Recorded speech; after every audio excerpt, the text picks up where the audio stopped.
Good evening, everyone. Thank you, everyone, for joining us for today's webinar, that is quarantine webinars on the topic maneuvering through the maze of virtual hiring. So we have been joined by subject matter experts, TA professionals themselves for this enterprising discussion.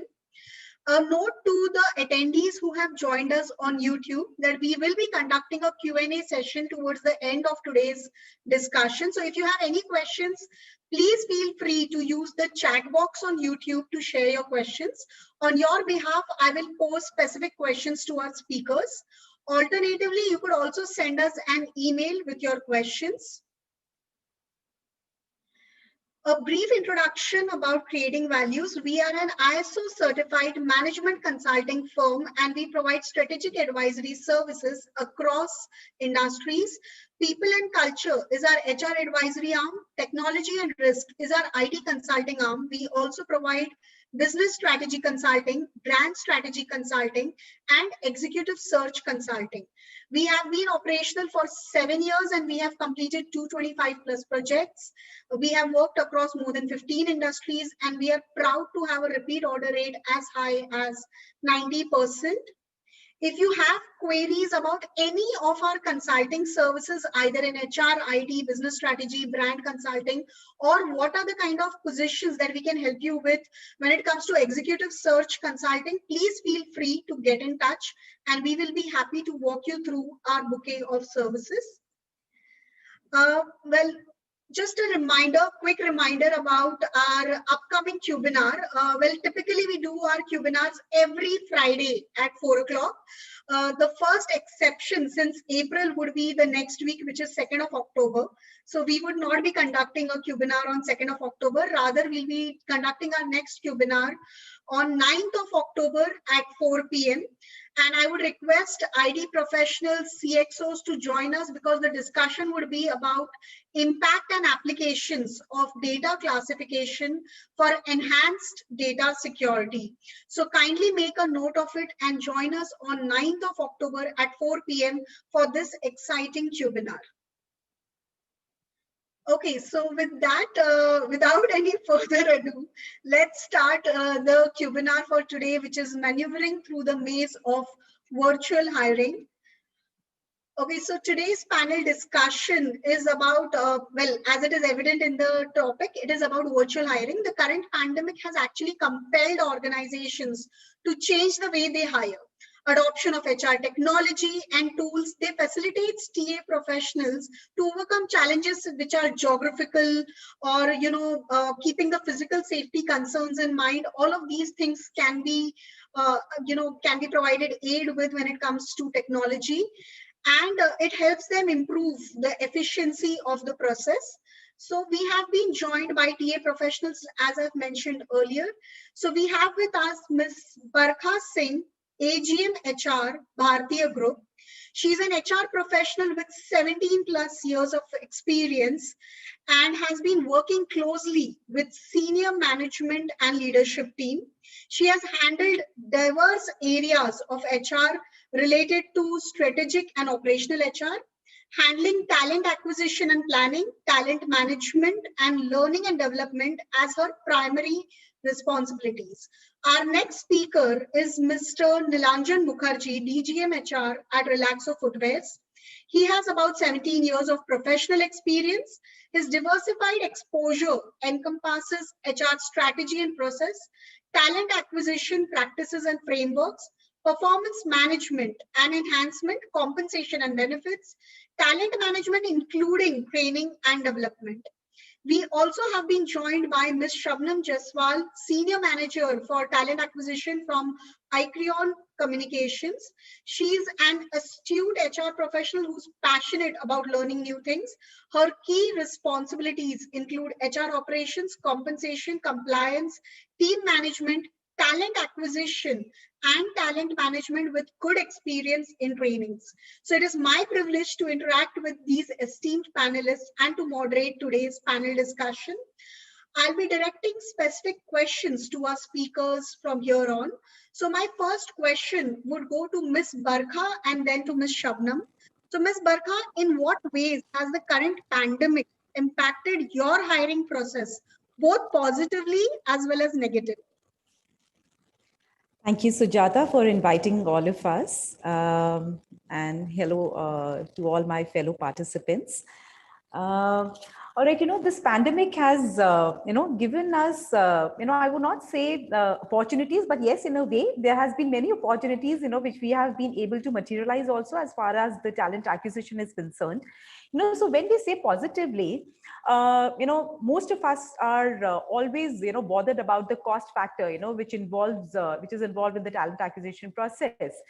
So in this particular situation, we have been able to save a lot of cost, which is actually related to the travel cost, and also the cost, which is related to time, because like, at the end of the day, time is money, and a lot of time gets saved, nowadays, when you're scheduling the candidates, for the interviews, when we talk of the frontliners, or when we talk of the people, at the leadership level also, it takes a lot of time, to schedule candidates. And, so we have been able to save a lot of time, so one such good factor is this. The other one is the flexibility. Nowadays, most of us are working from home, though all of us are very busy, taking care of all the meetings and the virtual sessions which has been done during our office hours. But even then, to some extent, I feel that the flexibility of scheduling the candidates, the flexibility of speaking to the candidates, and lining them with the interviews has also given us some kind of opportunity in closing the mandates pretty fast. So in fact, during the lockdown, we have closed few positions, and so those positions have been at the leadership level. Those positions have also been at the middle management level as well. In fact, certainly time is a major factor. And like I mentioned, technology has certainly helped us, and virtual hiring has helped with regards to several other hindrances which were a part of the TA process earlier. So the same question to Ms. Shabnam now: in what ways has current pandemic impacted your hiring process, both positively and negatively? Ms. Shabnam, you're on mute. You'll have to unmute yourself.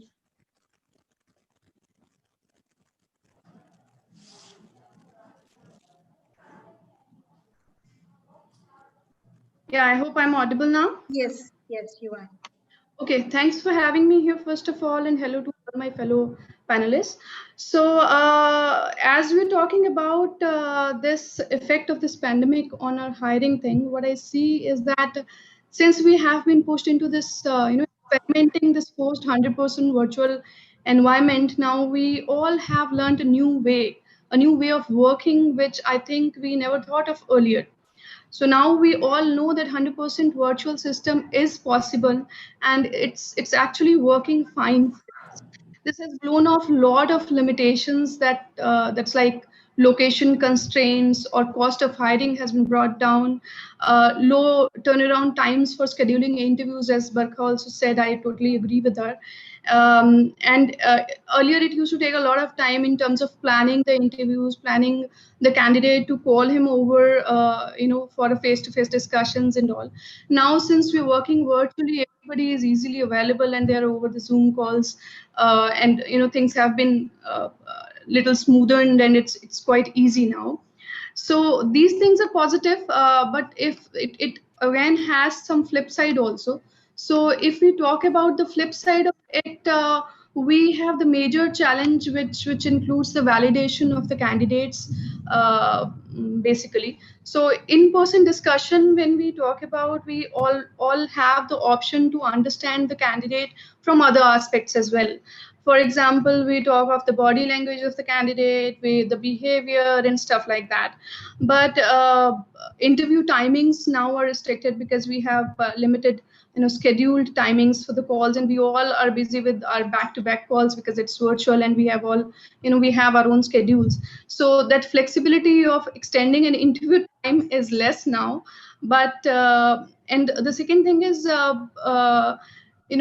we have major challenge wherein hiring considering all the factors is a risk in terms of wrong hiring, because in terms of virtual environment, the qualitative assessment of the candidate is limited. So as a technical organization, a lot of times, you need to scribble on the papers, you need to talk to the person, you need to ask them to write something, which we can do that virtually also, but that's limited. So that is one of the challenge, which I think is a flip side of it. Otherwise, like virtually, it's going fine for us. I think we have speed up the hiring processes. But yes, this is what I feel. Yes, and actually, we most of the organizations have adopted to the new normal. So gone are Yeah. the days where you say that because you're not stationed locally, I might not be able to consider your candidature. So that has become one of the major positive factors when it comes to Yes. virtual hiring. So now I'll move to Mr. I Nilan. would like to add another thing that, the negatives, when we talk of, the negatives at that point in time, a few, hirings, which is related to the campus interviews has been affected. And it has become a little cumbersome, for the organizations and also for the institutes, to conduct the campus interviews, so anything, which is related to your group discussion, or, we used to go once in a day, and, if all these things used to get finished in a particular day only, whether you talk of the group discussions, whether you talk of any other written assessment, if you have to give it to the candidates, or any assessment, which is related to an aptitude test, or a personal interview. All these things used to get covered in one day only, which now has become a little cumbersome, because now with hiring, it has become a little limited, with most of the organizations freezing their hiring, and then going to the campus has given very little opportunity to the organizations to conduct such kind of interviews. So one of the Yeah, campus hiring would have certainly, been impacted in a negative light. Although, there is no restriction that that cannot be conducted virtually, but it is Yeah. also about the students having the necessary infrastructure in place to go through virtual assessments. So that could become a major challenge. So, Mr. Nilanjan, what are some of the typical challenges that you have faced when it comes to virtual hiring? First of all, thank you very much for inviting me, and thank you, Shabnam and Barkha also, um, as fellow panelists. As far as virtual hiring is concerned, the we have been practicing the virtual hiring since last couple of years now. So for us, it has been a very smooth transition, I would say. As far as interviews are concerned, we are very happily doing it through Microsoft Teams Meets. In fact, all our leadership team and everybody is quite comfortable, has become very comfortable in doing it, and that has become a new normal now. Even the routine interactions is happening through Microsoft Team Meet. As far as documentation is concerned of the new joinees, we are doing it very well through SuccessFactor. We have SAP SuccessFactor wherein all the document movement is happening through it. In fact, everything from hire till the appointment letter issuance is online, so that is not a difficulty at all. The third party, back is also happening online, so that is not a challenge. The only thing is after 2 or 3 rounds of online interviews, okay, what we have done is we have called people in the office for once for the final round of interview, and we have maintained social distancing. So by adopting this practice, I think it is going on very smoothly. For in our case, we hire close to 500 people in a year. When I say that in terms of staff, so unlike IT organization, where when I was in previously in various IT organization and semiconductor, we used to hire in bulk, in thousands and 2000s. So here there was a different ball game altogether. Here it is a different ball game altogether, and here we require to see the person physically at least for once. That we have been doing very well. Okay, so yes, when it comes to bulk or mass hiring, Yeah. there could be certain concerns and certain strategies that need to be Right. relooked at. So Right. it also depends from industry to industry, the kind of Yes, role, absolutely. the churn rate that you Yes, experience in those specific roles. So yes, absolutely. there would be challenges, but I think at least for the next 1 year, we have to be creative and innovative when it comes to virtual hiring. and Absolutely. go this way forward. Absolutely. Yeah. So my next Yeah. question is actually common to all three panelists. So we could follow the same, sequence and first start with Ms. Barkha, then move to Ms. Shabnam, and then to Mr. Nilanjan. So Ms. Barkha, do you feel that the current job portals are efficient in providing technological solutions with AI, ML, etc.? If yes, what are the features that you like? And if there are any hiccups that you feel, then what is it that you would like to be addressed or get incorporated? All right. So as far as the job portals are concerned, we do use them. But then, in our kind of an industry, we are not efficiently probably, we are using that. Some of the things, which there are some of the solutions, which are available nowadays in the market, which is related to your facial reading, or it is actually related to your voice modulation. And at times there are such applications which are available in the market, which gives you the exact answer. It actually verifies what kind of an exact answer a person is supposed to give, what is being demanded by the interviewer. So such things probably are not there on most of the portals.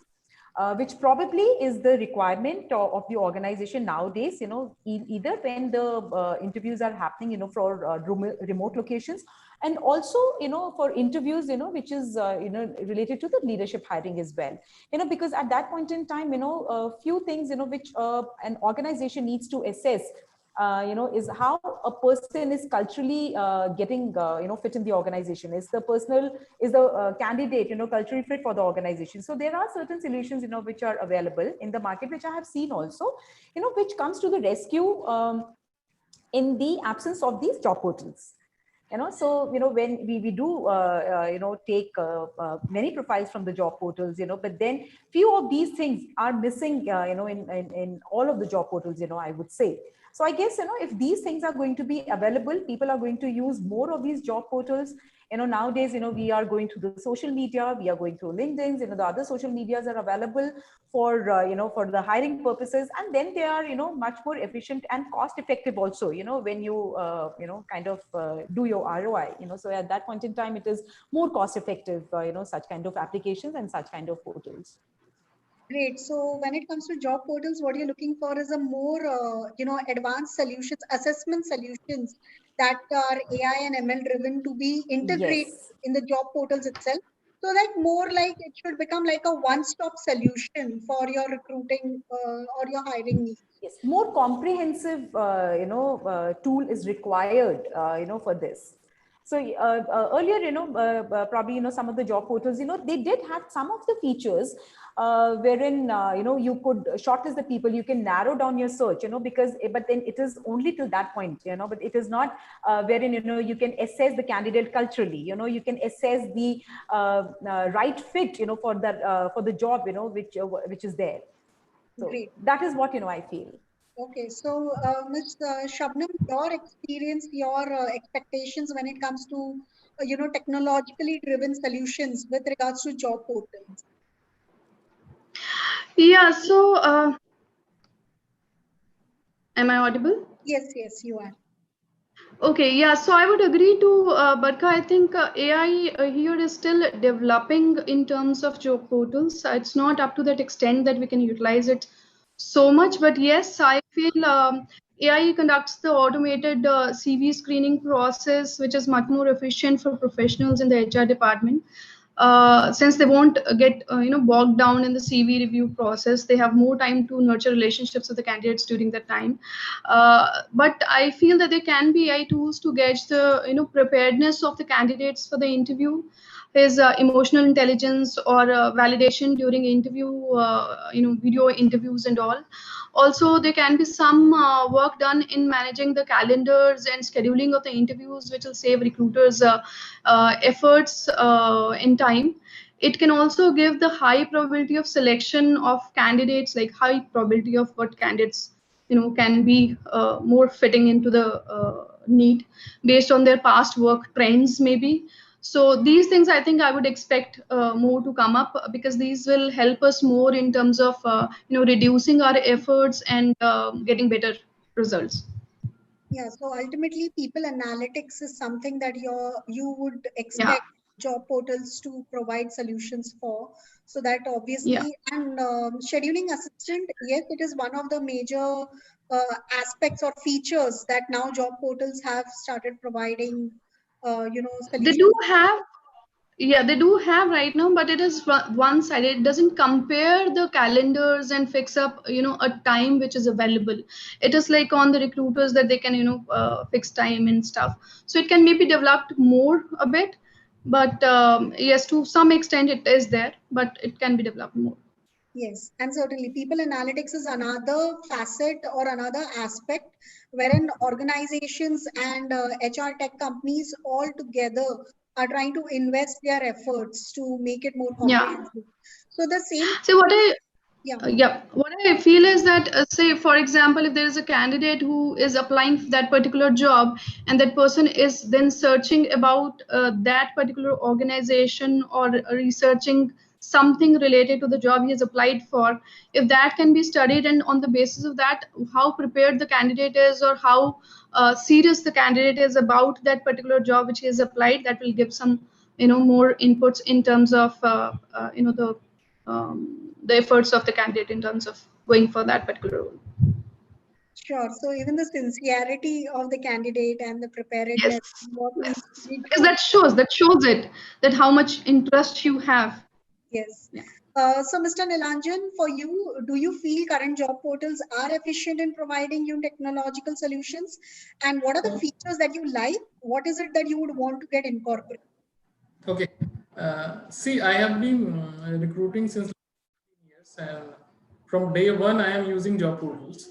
And from day one, I am using job portals, and there are two websites which I have tried and tested almost all of them. You name any website which has come to the market, I have seen that website.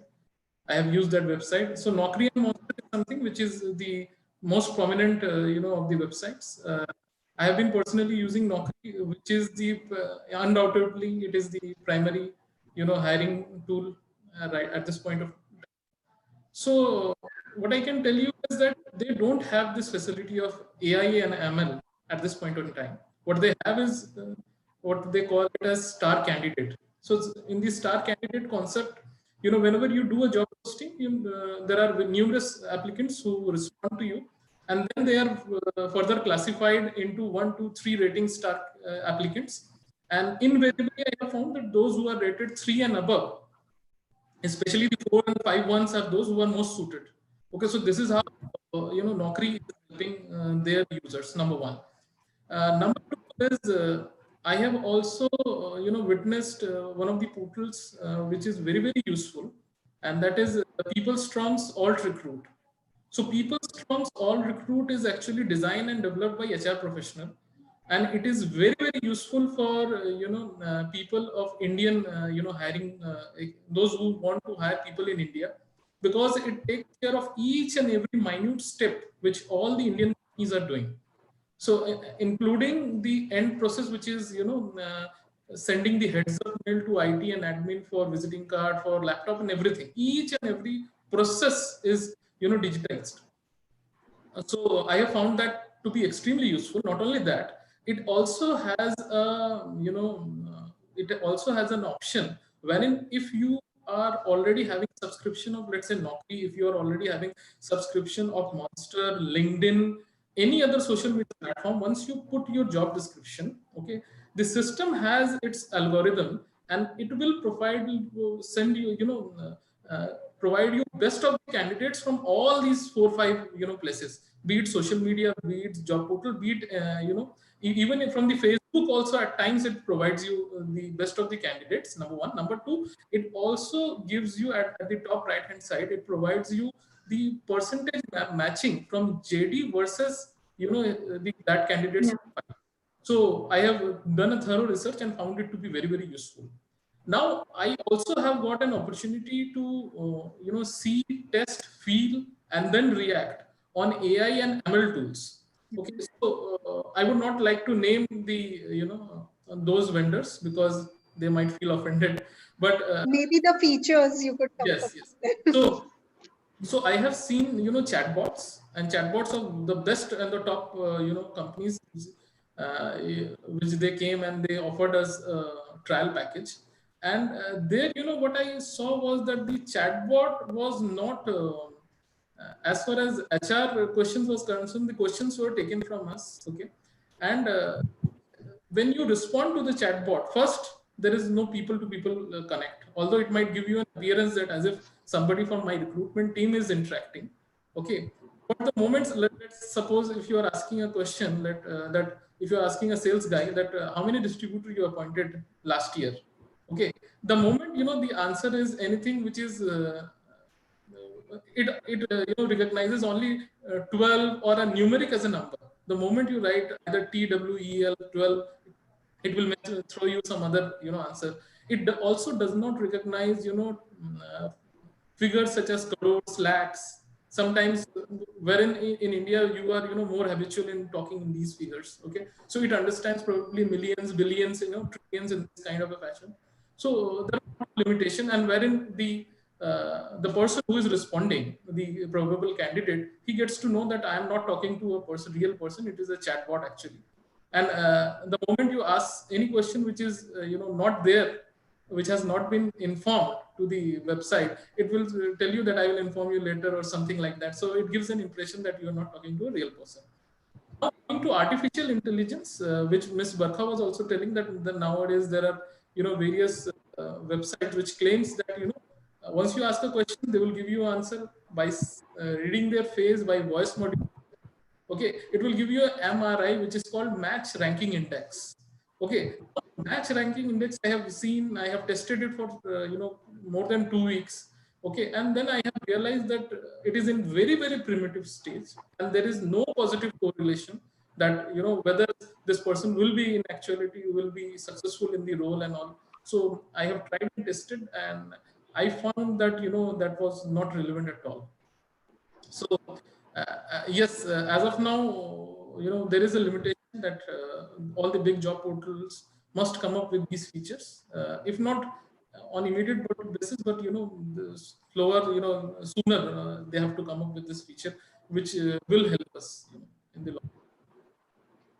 Great. So yes, even when it comes to AI and ML based learning, ultimately, the jargons could be missed out on.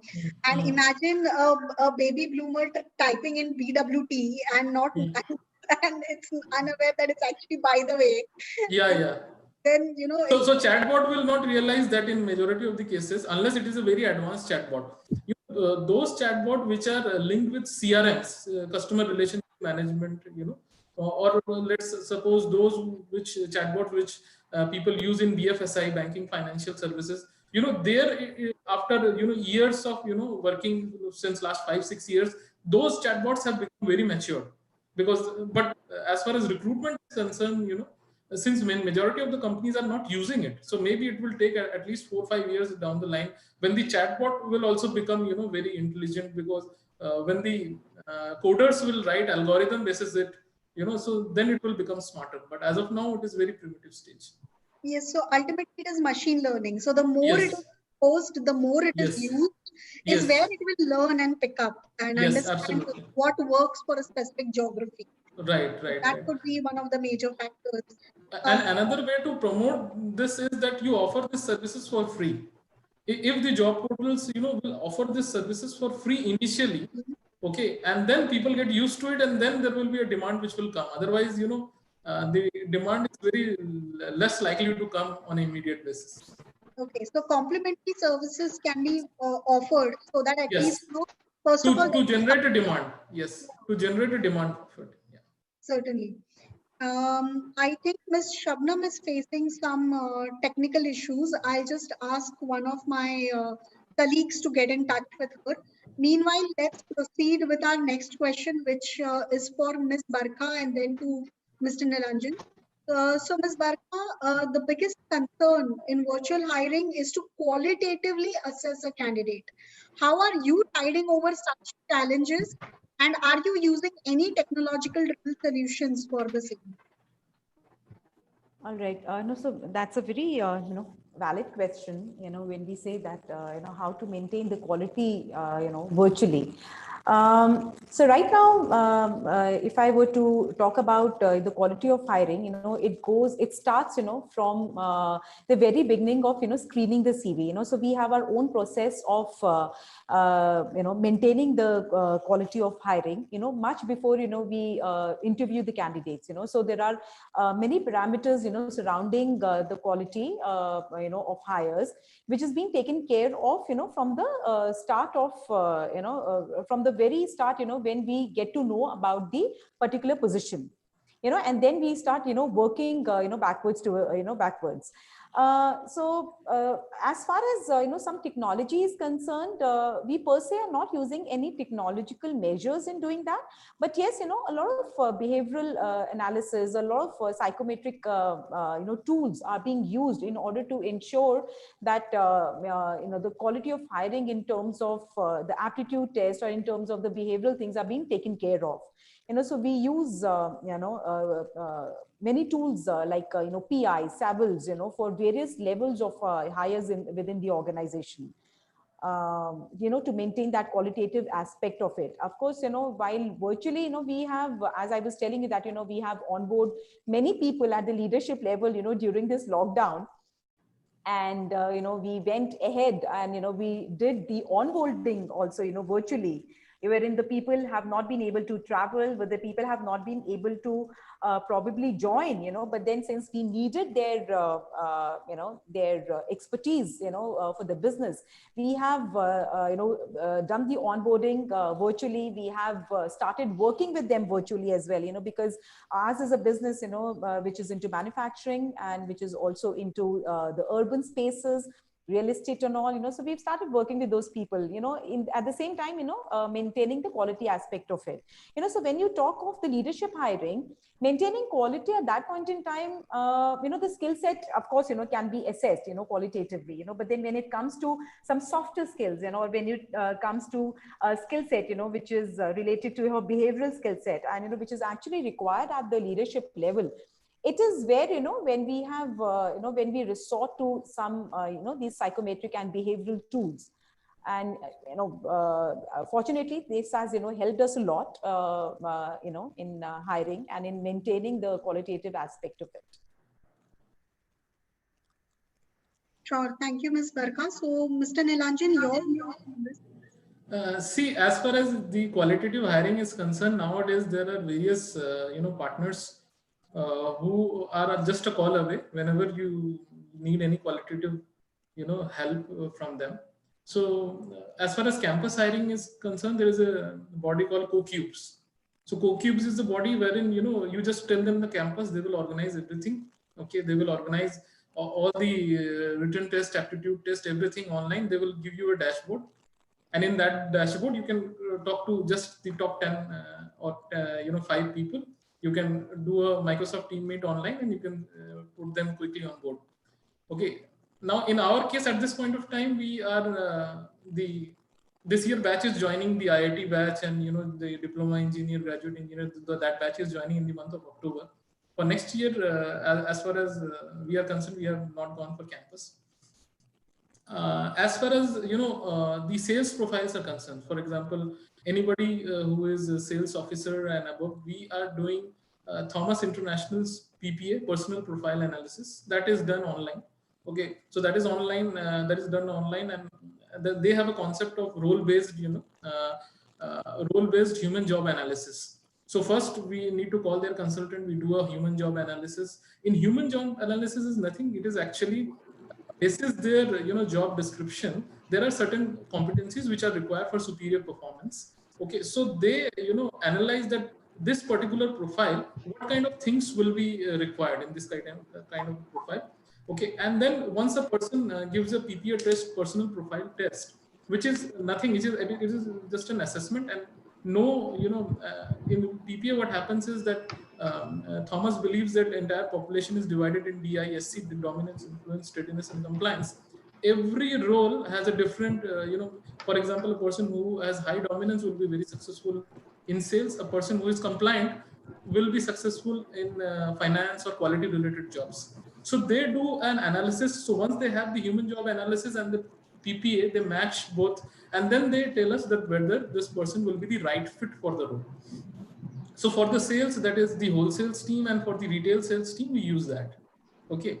For hiring GTs and MTs, we have a predefined test. For hiring various production, position in manufacturing, in a lot of 13 corporate functions, we have design test. Those design tests can be very easily done online, so that is not a challenge at all. Now coming to hiring of leadership team in this lockdown, as Ms. Barkha said, we have also hired, closed 3 or 4 couple of leadership team positions. Okay, for leadership team position, as far as the qualitative assessment is concerned, we have behavioral psychologists who are empaneled with us. Okay, and they are certified assessors also. So they do online, assessment, and that has been for last 5 years or so. It has been we are doing this practice online itself. So wherein the psychologist, they get in touch with them, they ask for their job description, their KRA. Basis that, they conduct a BEI, behavioral event interview. Okay, they also conduct in-tray exercise with them. Okay, so in-tray exercise is the exercise wherein they are given a fictitious company is given to them, and then lots of mails are there, and the responses are seen. So in this way, we have been able to do it, and we have been able to do it very well. Means, in fact, this has been a real boon for us. This is entire virtual hiring, because earlier, some of the seniors, they were little reluctant. यार जब तक देखो नहीं face to face, तब तक ये समझ में नहीं आता candidate. But now, people realize the importance of it, and we are using it to the fullest. Means we are enjoying this, and the recruitment TAT has become very faster. It has been, we are able to close the position very faster nowadays. Great. In fact, rightly said, Mr. Nilanjan, I think I just heard my own echo, and it did not sound nice. However, rightly mentioned that even when it comes to virtual hiring, and when we talk about qualitative analysis and assessment, then competencies would play a key role. And also, when you do competencies based assessment, have a good mix of psychometric tests and several other tools which can be used, like you've mentioned, have BEI, have in-tray, even BEI, although it sounds something very simplistic, but it is ultimately an interview technique, and it gives you better results because it actually is based on the past behaviors that the individual had exhibited in his or her previous roles. So it is far better than the hypothetical questions that we end up posing to candidates. During these times, even, like I mentioned, we also do executive search consulting. So in fact, we did help a major pharmaceutical industry during the lockdowns to finally source a senior position ahead of their international business development position. And it was all done virtually, not even one face-to-face, rather it was face-to-face, but on video, but not even one physical interview round was conducted, even given that the candidate is not based within the same geography as the companies. And during that assessment, very clearly competencies were looked into about for what is critical for that role. Accordingly, interview questions were designed, and then it was like a collaborative effort that was taken up between the company and with us to finally do a qualitative assessment. So even though it's virtual, your competencies could give you a very good foundation to work around and to do qualitative assessments. And also, like Mr. Nilanjan rightly mentioned, how do you ultimately convince the senior management within the organization that even virtual assessments and virtual hiring is a success? It is when you show these qualitative plus quantitative results of such tests that are conducted for a candidate, and especially for senior roles.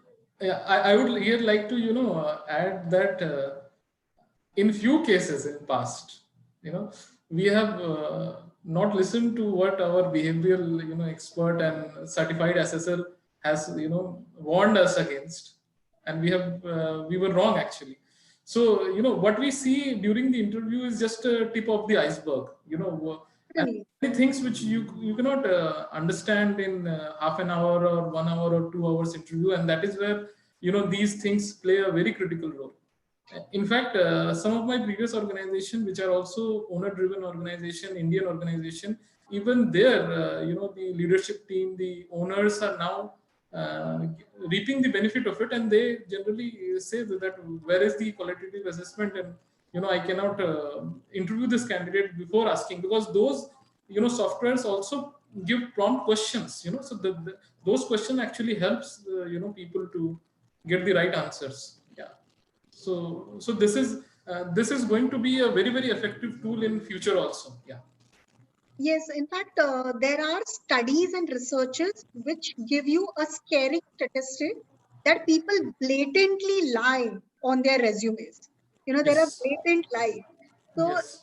you base your ultimate decision or maybe just 1 or 2 rounds of interviews, it might put you in a bad place and you might ultimately end up saying that it was a bad hire. So it's, the quality of hire is far more crucial versus the speed of the hire. So at times Yes. you have to include, additional layers of assessment, qualitative assessment in your process. Please do it, because it's not just the TAT, but it's also ultimately the benefits that you would reap out of getting a proper fit, and not just culturally, competency based, etc. All those kinds of fit candidate for your organization. Very good, observation which you have done with respect to the quality of hire. In fact, 3 years back, we have introduced this quality of hire in the KRAs of all the recruiters. So any recruiters whose quality of hire is less than 98%, how we get to know that? We get to know that by the rate of confirmations which are happening. Okay, so out of 100 position, if somebody has hired, if the confirmation rate is 98% and above, then we consider it to be good. Anything lesser than that, then there is a question mark on the recruiter ability. Although he cannot be blamed entirely, but we have tried to do it. And we have also introduced a 3 months probationary period review. So instead of waiting for entire 6 months, we do a review on a midterm probationary basis, just to check whether the quality of hire is good, whether we can do a course correction. I would also like to add that, when such tools are used, probably in an organization, the HR has a very different view of a particular position as far as the specifications or the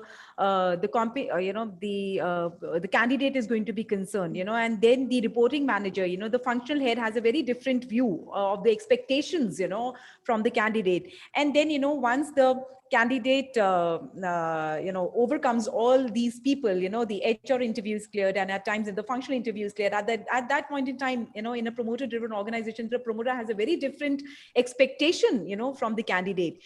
So once these tools are being used, as Nilanjan said, that they do a job pro kind of a stuff, at that point in time, all the thoughts and the expectation of all the stakeholders, gets amalgamated, and they form one job pro, one expectation level, from this candidate, or the job, all the role, or the from that particular position, which actually gives us a leverage, to everyone, that they need to have the similar kind of an expectation. So the HR's expectation of a particular role, it not be different, from that of a functional head, and for a Absolutely. functional head, it cannot be different from that of a the head, or the HOD of the particular department. So this also gives us a lot of it also saves time, because Absolutely. otherwise, once we call the candidate, that person gets rejected at, one level and the second level. And then again, you have to go back and, you have to shortlist We are and screen the reinventing the candidates. wheel. Yes, Yes. so these tools, somewhere help us, in saving the time. Like Nilanjan said, that, we only get to see the, the tip of the iceberg, when you are meeting the candidates, so, everyone would like to put their best foot forward, even if you'll call people 2 times, or, thrice you call them, they would show the best of them, which is there, but when these things, all these inconspicuous things, can be taken care of, once we use such kind of tools.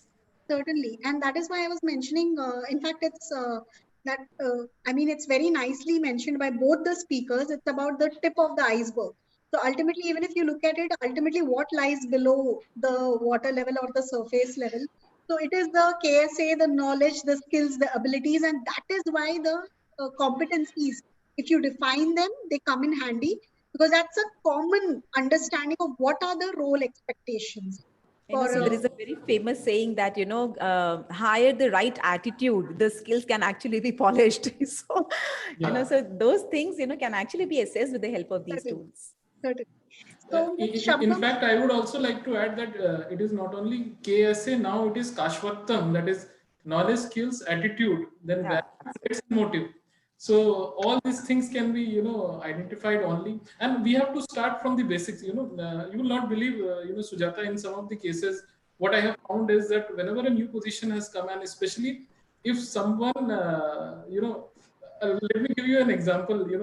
At one point in time in my career, there was a person who was 30 years of experience in a role, and then I found his replacement was just 15 years old, and then the HOD of the position told me that you are replacing a 30-year-old with a 15-year-old.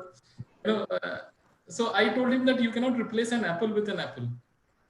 So what we have to look for is whether that person is having all those traits which you are looking forward.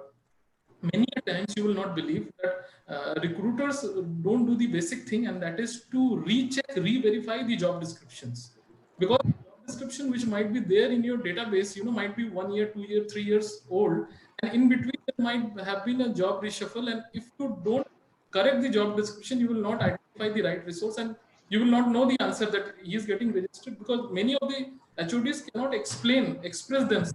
But when they have the thing in black and white, they can do correction, and then you will, target the right candidate. Great. Yeah, I would like to add here to Nilanjan what Nilanjan said. Here we also have the same problem, that there is an expectation mismatch between every level of people who are evaluating, which makes a problem.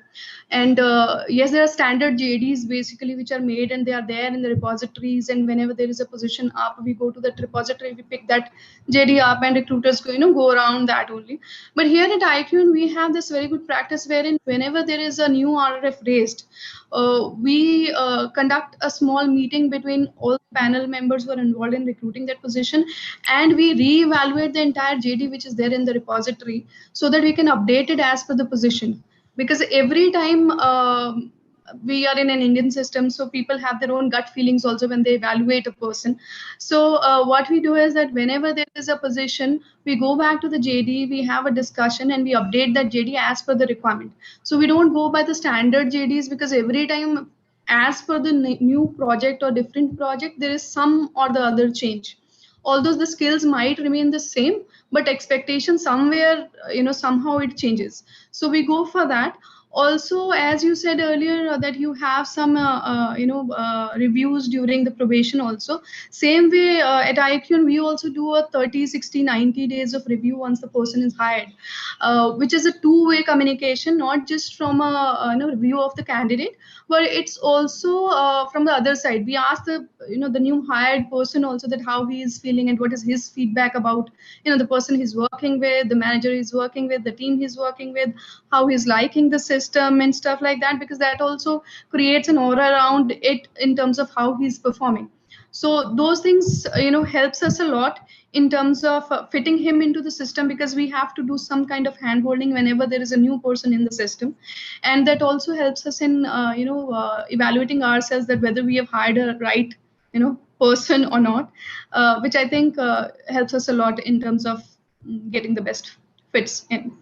Yeah, in fact, hearing to all of you, it reminds me I remember one of our clients, they actually came up to us and they wanted a hiring manager survey to be designed, because it was about majorly this factor, the disconnect between the HR and the reporting manager. And ultimately, it used to happen that if there is a bad hire or the quality of hire is blamed, it used to get blamed on, unfortunately, the HR. So that was Yeah. the point, that get a hiring manager survey done after 6 months of a recruitment. And in that hiring manager survey, even points of the reporting manager are captured. I mean, feedback about him or her, that how the kind of involvement that the hiring manager or the reporting manager had during the entire recruitment process, the clarity of inputs that were shared, even the responsiveness of the hiring manager during the entire process, all of that gets captured.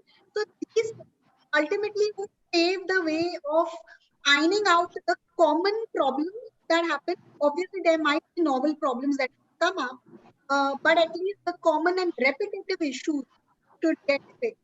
So that is a very important aspect. Yeah. So, Shabnam,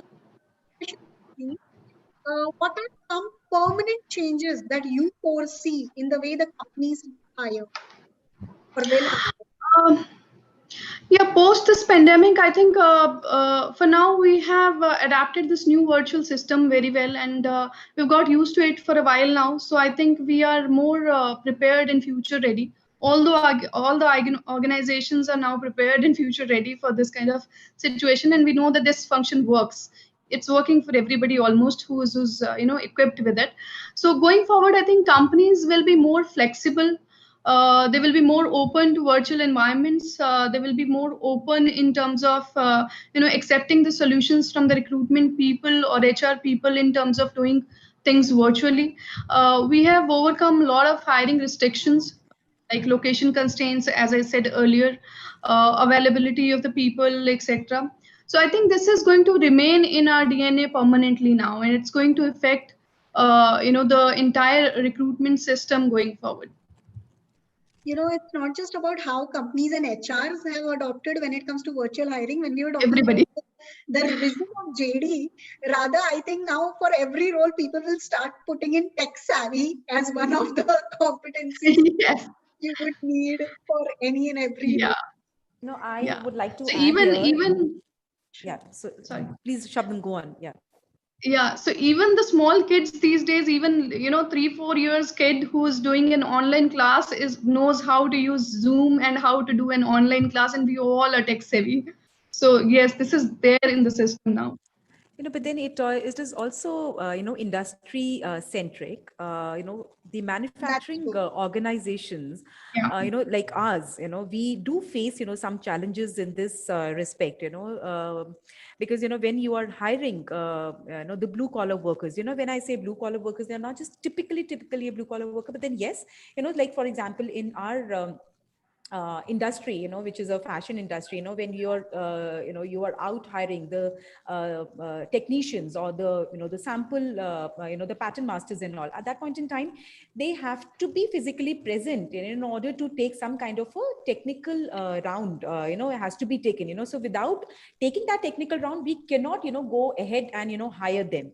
That's where the challenges are coming, and that is why I said that it is industry specific. These challenges of the virtual hiring is also industry specific, because we cannot go ahead and hire the workers as such without any kind of a technical know-how, and that thing cannot be done virtually, because if you have to make a pattern, you cannot do it virtually on a CAD, though we do have those technologies wherein a CAD thing can be done. People can build it on their own software and they can give us the pattern. But then there are manual pattern masters, and still these kind of workforce is required. In our kind of an industry. So probably you will not be able to do away the entire hiring process on virtually, but of course to some extent, of course, it can be taken care of. Yes.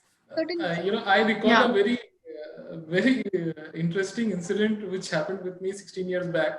I was enjoying puri sabji with Sulaiman Chacha. Sulaiman Chacha used to have his own cart wherein he used to sell puri sabji.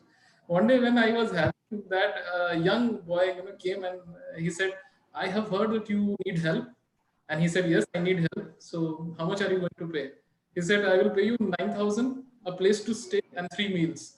So Sulaiman Chacha, the unorganized sector, people in the unorganized sector used to recruit like this. They used to just talk and they used to hire people. And then, okay, kaam pe lag jao, plate saaf karo aur kaam pe lag jao. So that is what the hiring used to happen. Nowadays, there is a company called Tech Mahindra. Tech Mahindra has done a very, very innovative practice. And that practice is, they have bought a scratch card of ₹50. So all the people, even they have introduced this virtual hiring. All the people who are at the bottom of the pyramid, like electrician, plumber, all beautician, all those kind of a role. You can just go to Tech Mahindra shop. They will give you that scratch card. Okay. And once you scratch that card, there is a unique number.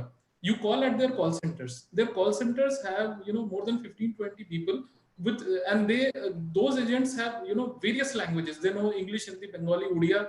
You just select the number, 1 for Bengali, 2 for Odia. Once you, you know, select that number, that particular people with who knows the language will speak to you. He or she will just ask you that what is your role. The moment you say I'm a gardener, there will be a template for gardener. They will enter your basic information such as name, your date of birth, address, your family. Okay, and then what happens is magic. The magic is such that, for example, if you have a huge requirement of, let's say, those people who are at the worker or sub-staff level, you simply record a message and send them to Tech Mahindra that I require electrician, plumber, fitter, whatever. Okay, they will, what they will do is they will circulate it to all those people who are registered with this particular job code. For example, you need a plumber, so that automatic IVRS message will go to thousands of plumbers. Okay, and then they will get, अगर आपको apply करना है तो एक दबाएं, नहीं करना है तो दो दबाएं. The moment he or she applies one, what will happen is that you as a recruiter, you will be able to download list of 100, you know, applicants who are interested for the plumbing job. Okay, and again then you can simply call. So virtual hiring has gone to this extent wherein the bottom of the pyramid is also now getting involved and they are getting jobs. So India has, for that matter, has done tremendous growth, and the Yes, certainly. next growth will be further. You know, I think there will be a lot of positive growth in this hiring of the blue collars also. Certainly. So it's not just the white collared employees, but yes, Yes. even blue collared, which can be recruited through virtual hiring. Yes, Ms. Absolutely. Barka, what you said was also absolutely bang on, that it is industry specific. There would Yes. be certain skills, for that matter, even in white collared employment, there would be certain skills wherein you cannot do away with the physical interview round. You would want to do that. I also agree with Ms. Barkha that, you know, for those people who are very technical, like electrician, plumber, or for that matter, you know, those people who are doing the blue collar job, yes, one round of technical interview is must, because he cannot show you his skills over, you know, a virtual thing. That has to be done on a face-to-face basis with the social, keeping the social distancing norms in mind. Yeah. Yes, so that's the mantra, keep the social distancing norms in mind and accordingly conduct the physical interview sessions. So Right. thank you, our speakers. So now we will be soon moving to our, to our question and answer session. And just once again, a quick reminder to all of our attendees, please join us on 9th of October at 4 p.m. for the next webinar, which is on impact applications on data classification for enhanced data security. We will be joined by industry and IT leaders, CIOs of varied industries, who will be talking about the kind of practices that they have adopted when it comes to data security and how data classification has helped them. So just next Friday, which is 2nd of October, is when we are taking a break from our webinar, and we'll be resuming from 9th of October. So with that, let's move to the Q&A session of today. We had pre-received certain questions from a few of our registered attendees. So I'll be posing those questions one by one to our speakers. So Ms. Shabnam, the first question has been directed to you. The role of technology gets restricted to the use of job portals in many companies. What are some immediate steps that you can recommend to companies for enhancing their use of technology? See, immediate steps can be, if it is about the hiring thing, wherein we need an immediate steps. As we spoke about AI things, we can have some tools wherein, you know, whatever applicants are there who are applying for the jobs, we can have a quick comparisons and filtration of profiles based on the best possible skills and stuff like that. We can have things wherein we can have a comparative analysis, which can ease the hiring process, quicken it, and also it can have some feedbacks given to the other side, also to the candidates, that how much he's matching to this role and why he is not fitting in the role. so that the feedbacks are given to them and they don't just keep on waiting. So it will be a two-way communication from the technology side, which I think will bridge in a lot of gaps.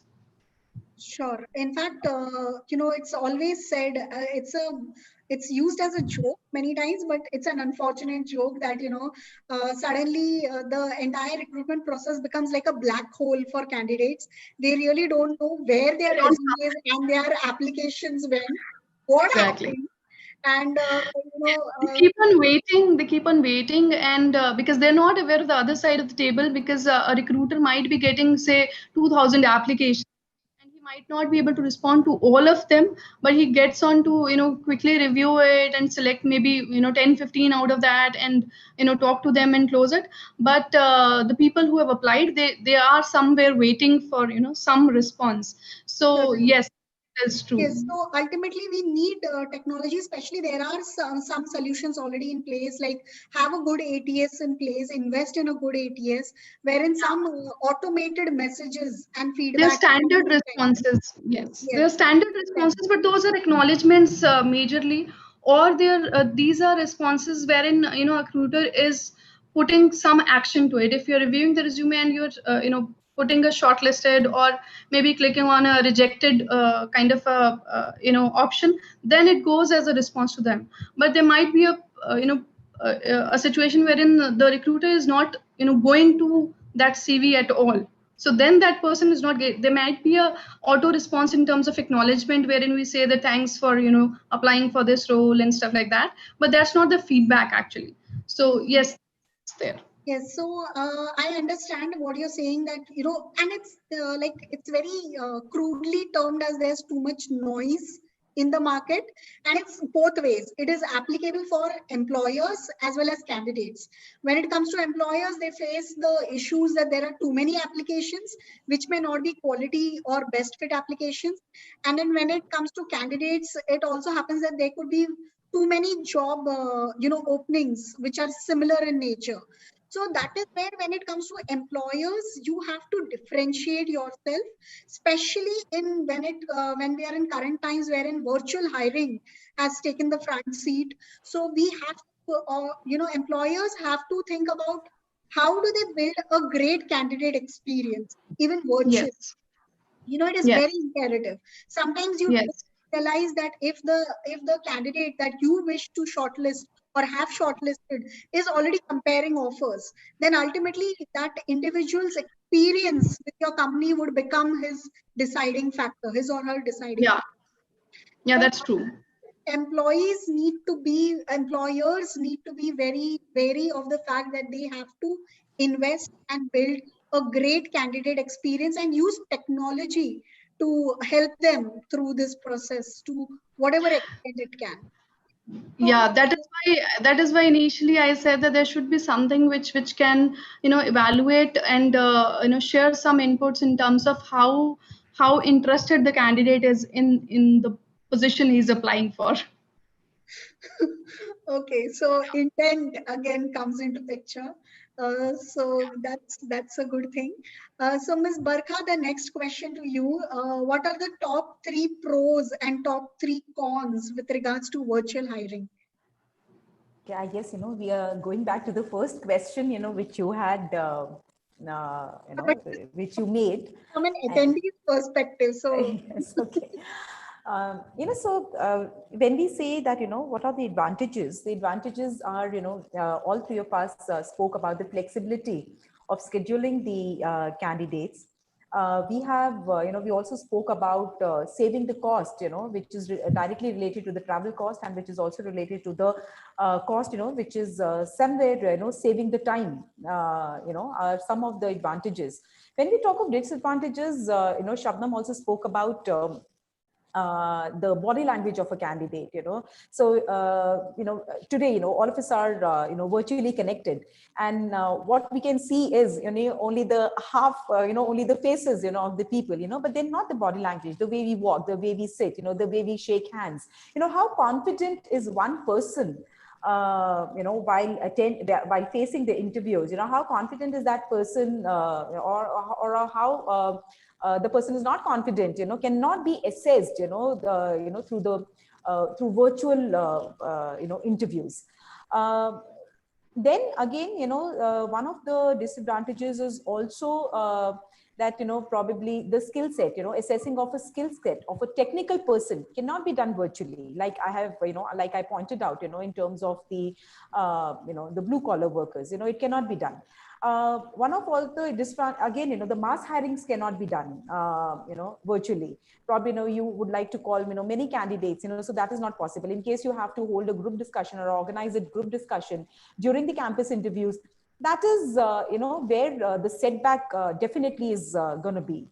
So, of course, everything has an advantage. And then, in the beginning of the session, the disadvantages of technology, though it has given us a lot of, a lot of advantages are there, but then the disadvantages also, walk hand in hand. The connectivity is a problem. When you are doing it in a remote location, then the connectivity is a problem. Imagine, we are sitting in Delhi, which is a metro city, and again, the connectivity was a problem. Yes. Somewhere, so all these things, of course, are there, but these things, some of them are workable, some of them are non-workable, and that is how face-to-face interview is always going to be preferred. Nilanjan also pointed out that, after a few rounds, and that is also, we also do, after a few rounds of a virtual interview, we do call people for the last and the final interview, we do call people to our office, so that, the candidate also would like to see, where the person is going, because at times, virtually everything is very good,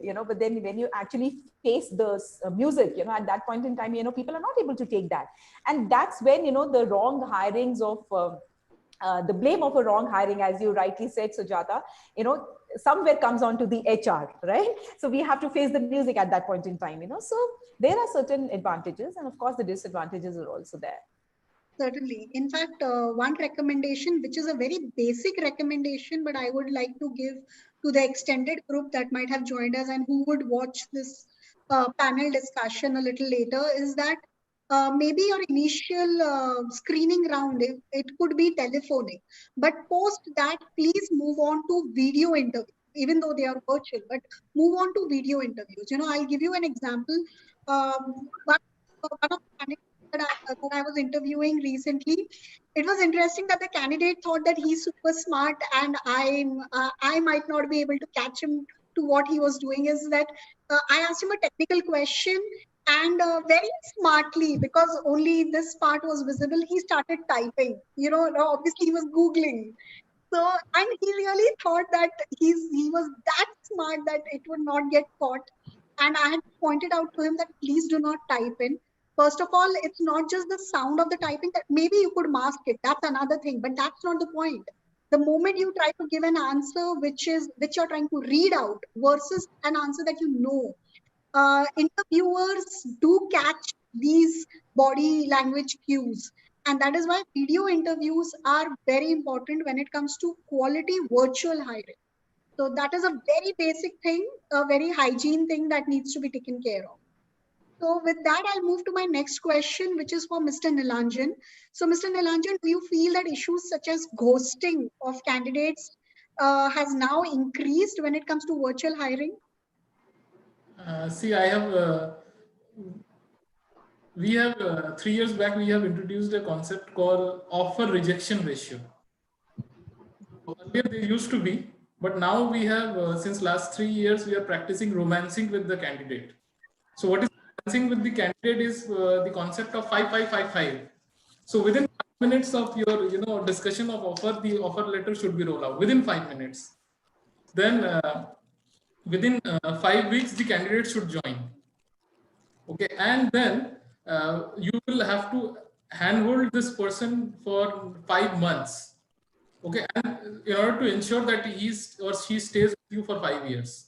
So we have practiced this romancing with candidate, and in fact, what we do is, if you come to my office someday, I will probably show you. We have all my recruiters we all speak in the same language. Even before there was a SAP SuccessFactors, we have introduced through mail merge technology. There is a entire hire to retire document which I have, which consists of 75 pages. So it has, you know, what you call the kind of language which we write to all the applicants. Okay.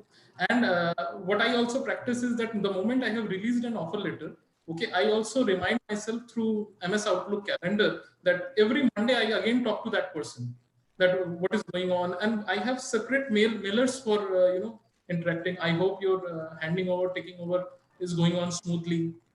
So so when I do the, you know, communication, when I increase the number of communication, you know, and you know, purposefully when I do it and it pops me with the calendar, okay, he or she feels, you know, that there is a bond, there is a connection, okay. And then I try to tell him something which is for his own professional benefit also. And I learned, you know, I would not name you the company. I was working for a very, very big IT firm at that point of time, which was earlier public sector. Public sector became a private sector, the salaries did not change. So I was able to convince those people who are drawing higher salary to join my organization at a lesser salary. Why? Because of the name.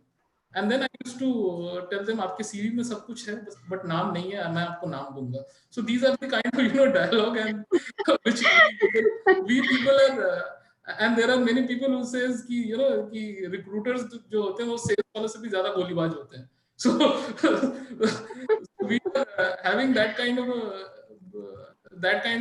what do you call a rapport that you have to build. Yes. We have developed that, and over a period of time, in fact, at times the ghosting happens with my recruiters. They become ghost. Why?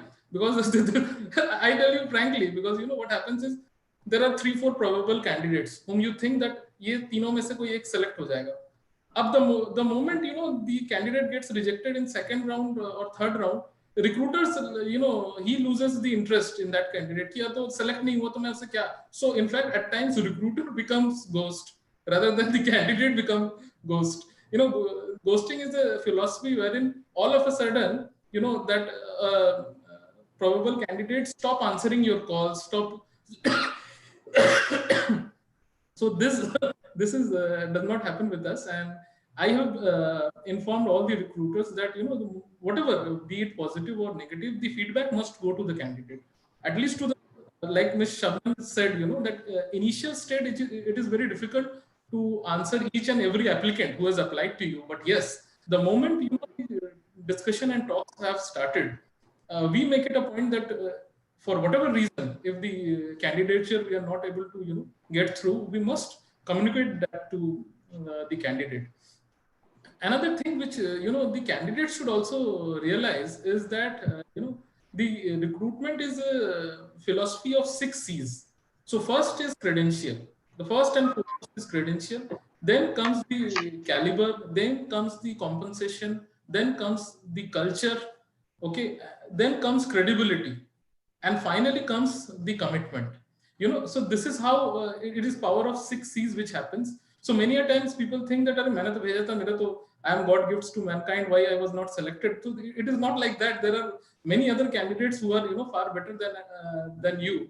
So recruitment is a positive process, but selection is a negative process. So in positive process, what happens is you welcome all the CVs. You don't, you know, put a restriction on it. But nowadays, if you see, once you try to apply from various portals, you will see that there are some questions which limit your responses then and there. Are you from a particular city? The moment you say no, it will not go to the recruiter even. So that is something which we have not started a practice. We allow all the applicants, all the CVs to come in. But yes, the systems, you know, virtual hiring also has a disadvantage, and the disadvantage is, since you have the entire dashboard with you, you can very well, you know, do all the permutation combination basis location, basis your qualification. It may so happen that, you know, probably for a fresher, you might be thinking that I would like to hire only a 75% and plus candidate, but you may not know that a 60 or 65% candidate was equally good or maybe far better. But that is something which is there of the virtual system. So we have to live with it. Great. In fact, the term is interesting that you used, that romancing with the candidate.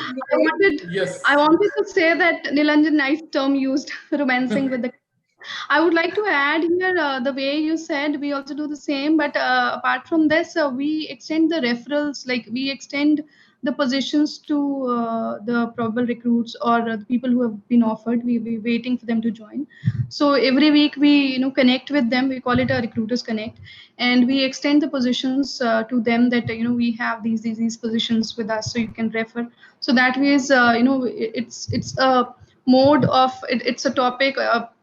Topic on which we can converse with them also, and because every week we do not have much to talk about with them, so we extend the referrals to them, like the positions to them for referrals, and that ways we get good some we get to know that the person is actually interested also, or not, because the way he responds to the positions, or if he's sharing the referrals, that gives us some insight that the person is interested and he's looking forward to it.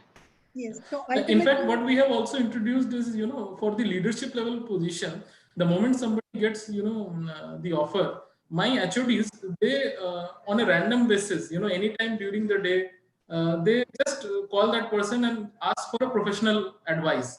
In that, what happens is that person also eagerly, gives a professional advice.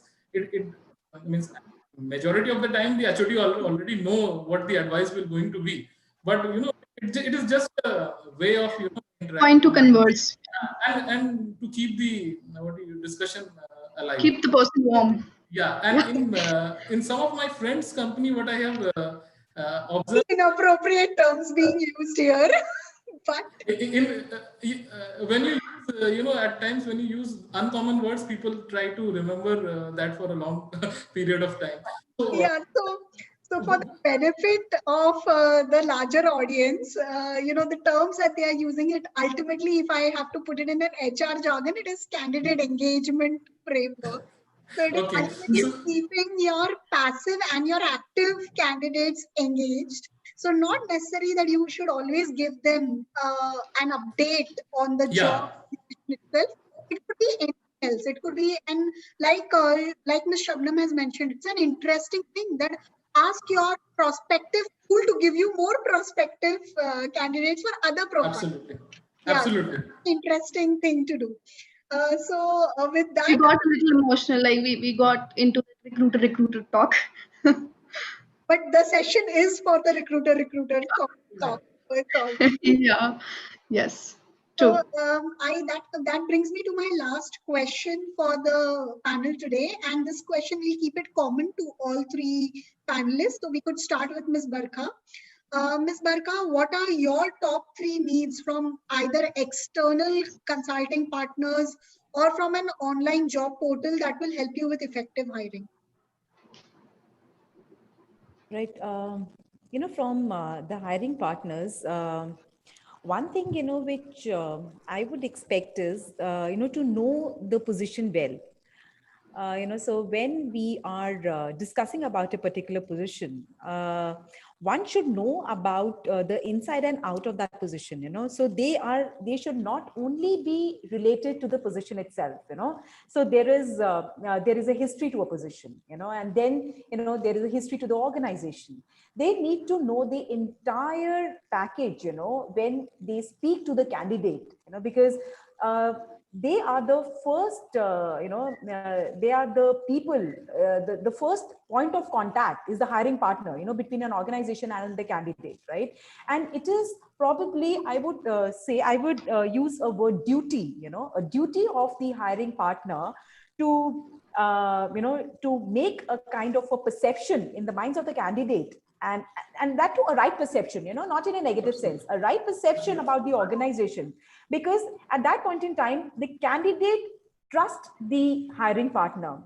In the similar kind of a manner, the organization trusts the hiring partner that, we are the ones, they are the ones, who are bringing the right candidate to the organization. So there are many hiring partners. I would, I don't want to sound offensive, but then yes, they are the ones, at times, they would, they'll give us, 5 profiles, and then probably the history and geography of none of the, of all these profiles are not known to them also.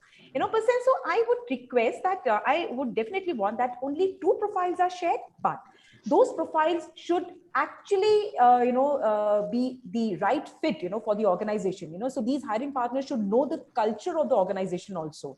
Because when they are, proposing this particular job or the role to the candidate should also feel that, this is an organization I'm going to, and all these things, without asking, the hiring partner is telling me. So at times, the candidate, after coming to the organization, I did not know all these things, the hiring partner did not tell me. So these are the questions they should not say, after coming into the organization. And similarly, the organization should also not say that, this thing, you should have told us before. So some of the factors, which are not a part of the job description, the hiring partner should go at least one step ahead and inquire and gather all the history and the geography of the organization, of the role or the candidate, and vice versa. So this is the only thing. As far as the job portals are concerned, Nilanjan has given us a lot of tools and a lot of other job portals, where we can search for, apart from the ones we use regularly. So that's all. Okay, so yes, rightly mentioned, it's whether you hire internally or you partner with an external entity, the calls that go to the candidates, ultimately you're being the brand ambassador of the company, because it's not for the candidate, it is ultimately that the call has come from a certain company, a company that they wish to might want to get associated with. So that is the first level. And like Mr. Nilanjan, although crudely but very rightly mentioned, when it comes to even recruitments, it is a major sales driven role, because you have to establish the brand of your organization. You have to talk about what goes beyond the CPC, the entire value proposition that you would be providing in return to the skills that that individual would bring to the table.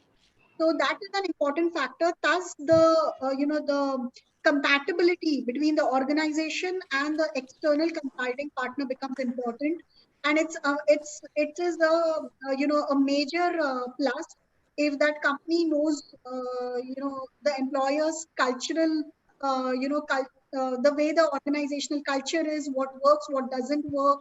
So then accordingly, the screening can be better.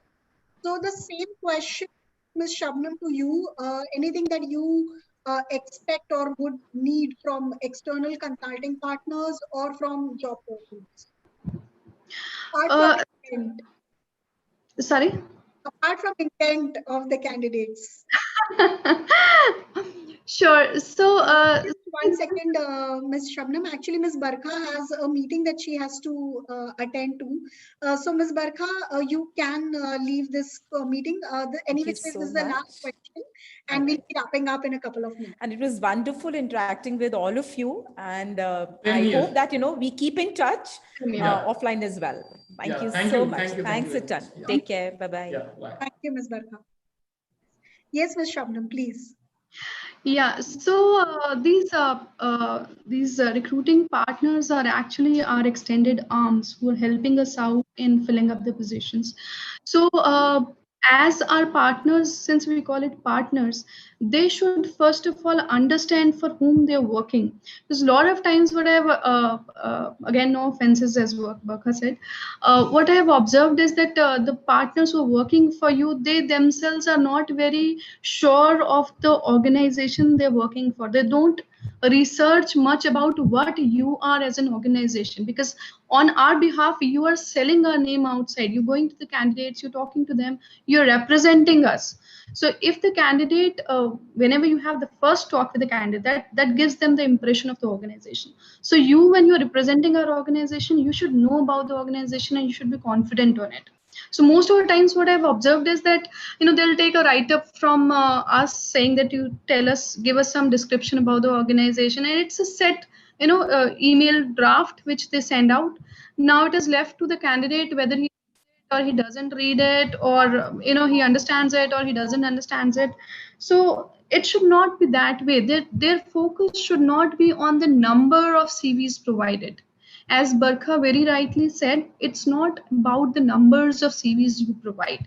Because if I do recruitment myself also.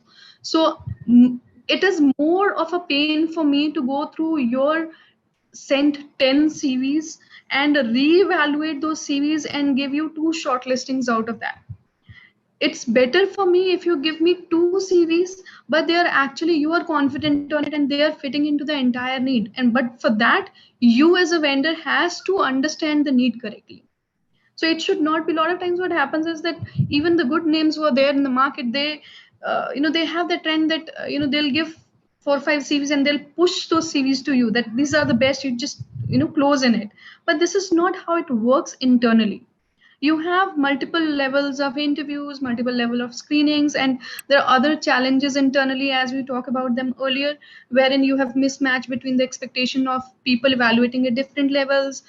Then you have the understanding of the candidate also. He will have his own expectations, whether he's fitting into it or not. A lot of times it happens that the candidate comes over for the interview, and we ask them, are you aware of, the JD must have been shared with you or whatever.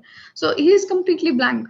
He doesn't know. He's just that, the vendor asked me to go and give the interview, I've come. So that means that you have not done your job properly. And that actually is a gap. So if the vendors could put, more effort in terms of, if you are a partner, you should be a partner. You take yourself as a partner and be a part of the entire process, because otherwise it's loss of efforts and time only. It's nothing else. So instead of doing all that, take initial 1 hour or maybe 15 minutes, 20 minutes, 1 hour, whatever you need, of the recruiter to understand the position, get into the gist of it, ask your questions, be confident, then talk to the candidates, give proper description about the job, give proper understanding of the organization, which you should have first yourself, and then you push that profile to the company, so that it is a mutual win-win situation. Otherwise it's like more of, what we do is, as a recruiter, let me tell you that if I have, say, given 2 positions to a vendor, to a recruiting partner, and they have given me, say, within next 2 days they've given me 20 profiles. Now, I don't have time to go through all those 20 profiles. If I had time to go through all those 20 profiles, I could have sourced it myself. I couldn't have, extended it to you. But the thing is that these 20 profiles that you have given, do you have any assessment on it? I ask for the assessments. I ask them that, give me some assessment of the profile that you've sent me. So those things are there, wherein they should put some extra effort in terms of evaluating the profile, matching him into the job, and at least have their own understanding that why they are confident on sharing this profile with the company. So those extra efforts definitely are required. In terms of portals, we've already discussed about that. So as Nilanjan very rightly said, that we have different portals. There are few portals which are there, but I personally I've used a lot of them. I personally feel that there are few portals which don't have very good search engine. You put .NET on it and they will give you site code. You put something else on it and they'll give you some other results, which is completely not relevant anywhere. But there are some, there are few portals which are the leaders, which we all know. They cater to all the needs which we have right now. But yes, they should put in some efforts in utilizing AI more on it, and give us some solutions to that.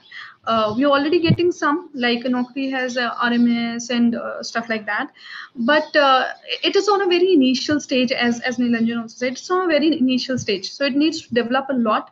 So maybe with time things will mature much more in a better way, and we'll have much more better solutions maybe.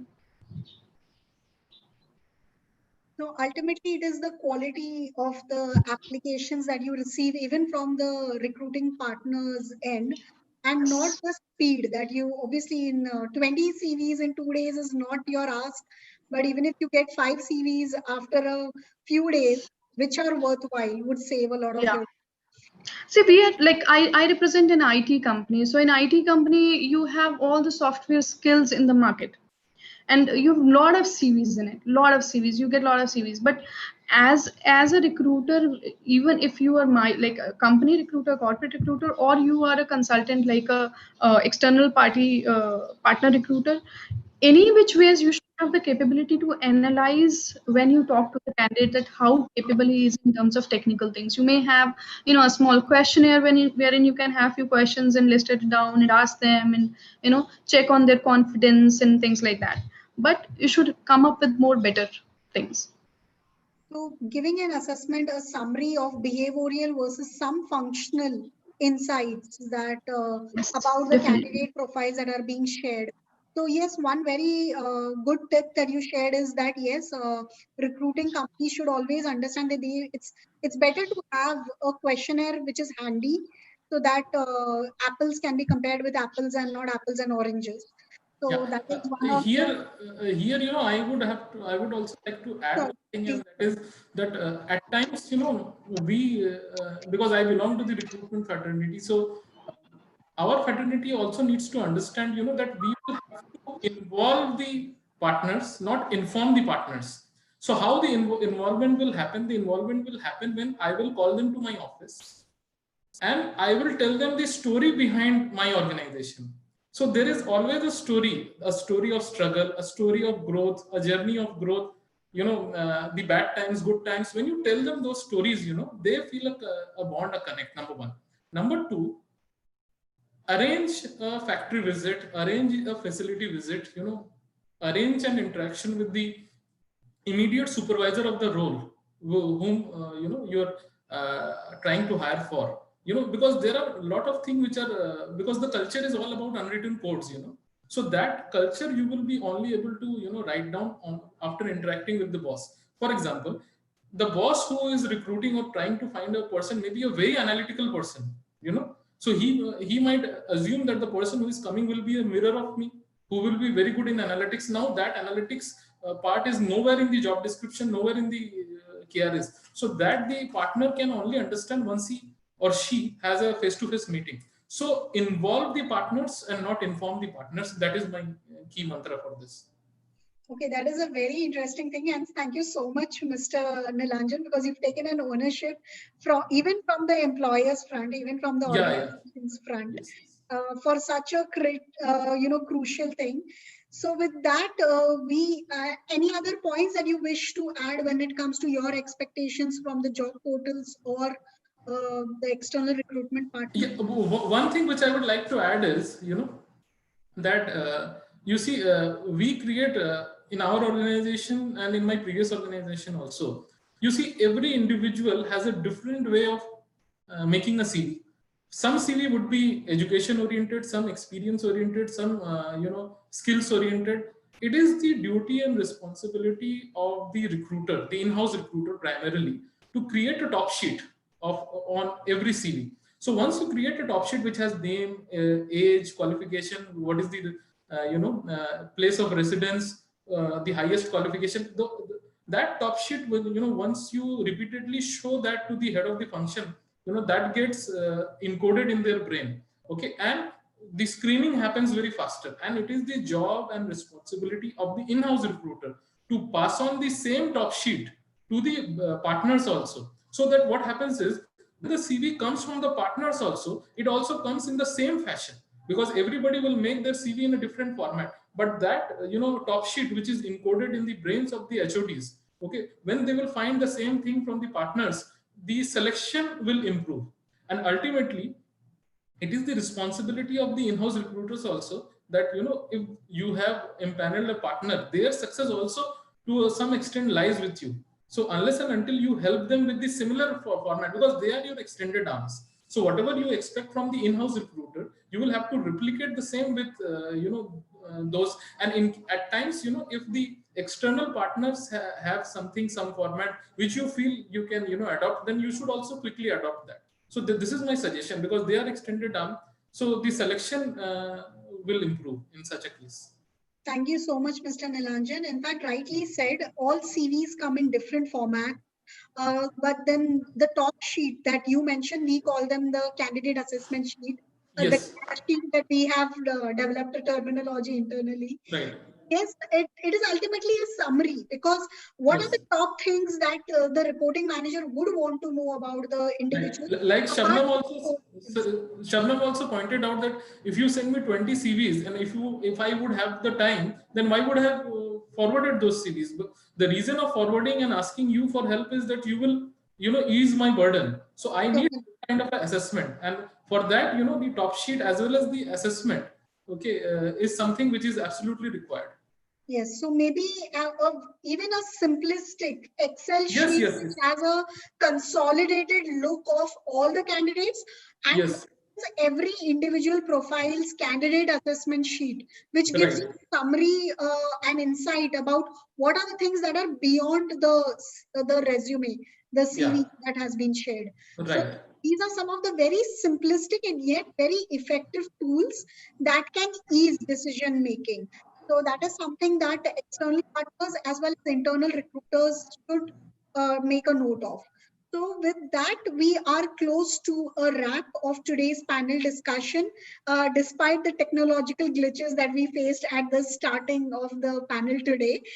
First of all, I take this moment to thank our attendees on YouTube, especially the ones, a very warm thank you to the ones who've been with us consistent since April. Thank you so much for being a part of this journey of Cubinars that we have started. Please subscribe to the Creating Values YouTube channel so that you can receive information about our upcoming Cubinars and other events. And now I take this opportunity to thank our esteemed speakers, Mr. Nilanjan, as well as Ms. Shabnam. Thank you for being a part of today's panel discussion. Thank you for sharing, your insights, your observations, your learning, some of the stories and case studies. Thank you so much for that. Thank you so much. Thank you. So with this, that is Creating Values Cubinar Fridays signing off for today. See you on 9th of October at 4 p.m. Thank you so much. Okay, bye. Thank you.